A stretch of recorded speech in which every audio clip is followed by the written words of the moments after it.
Hi friends, today dinner దొండకాయ, egg, rice. Summer కదా, అంటే పలచగా మజ్జిగ ఎంత తాగితే అంత మంచిది కదా, అందుకని మజ్జిగి. ఇదేమో దొండకాయ, ఎగ్. చెప్పానుగా నేను కూర ఎక్కువ తింటాను, రైస్ తక్కువ తింటాను. దాని మూలనే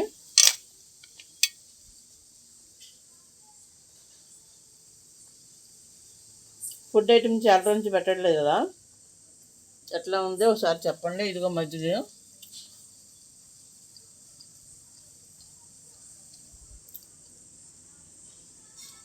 ఇది దొండకాయ, ఎగ్, రైసు, మజ్జిగ. ఇట్లా తింటే కడుపుకి చలవ చేస్తుంది మంచిగా. ఎలాగో కరెంట్ ఉండట్లేదు కదా, నిద్ర కూడా మంచిగా పడుతుంది. కానీ దొండకాయ, ఎగ్ బాగోదు అనుకున్నాను, కానీ చాలా బాగుంది. చాలా అంటే చాలా బాగుంది. నా మాట అబద్ధం అయితే ఒకసారి రండి, చేసి పెడతాను.